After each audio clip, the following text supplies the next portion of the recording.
I greet you in Jesus' precious name. It is Wednesday morning. It's the 13th of December, 2023. And this is your friend, Angus Buchan, with a thought for the day.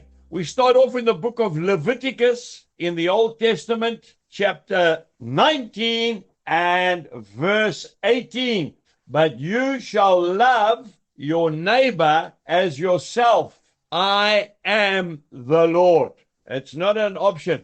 It is a commandment. And then we go to Matthew chapter 22, and I'm reading verse 39.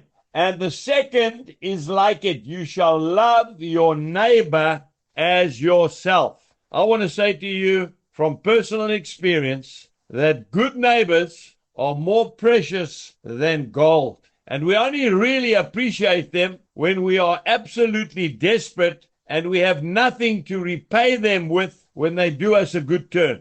Never, ever take your neighbor for granted.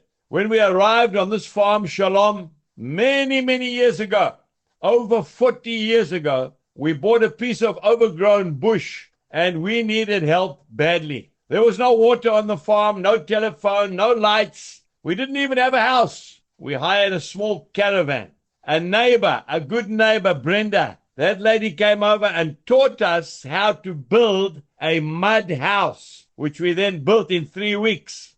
Another neighbor saw that we didn't have any water. There was no water here. And he brought over a water cart and brought it right over and parked it next to our caravan.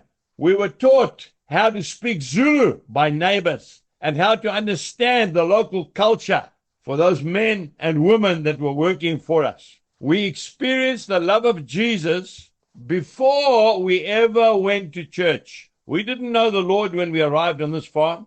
It was through the loving neighbors that we saw Jesus Christ. You and I must be Jesus to our neighbors, especially the newcomers. I'll never forget, on a Saturday afternoon, I was tired. I was working 16 hours a day because there was nothing else that I could do. I was trying to make a home for my wife and my family, clear the bush to prepare our first crop of maize that we were going to plant. A pickup arrived. Our neighbor, John, he was quite an imposing man. You and your wife and children are coming to my house on my farm, and you are going to have a braai, a barbecue, a meal with us. And your wife is going to have a nice, long, hot shower. And we're going to watch an international game of rugby together. I have never forgotten that gesture of love and goodwill. It kept me going. Today, let us love our neighbors. Jesus bless you and goodbye.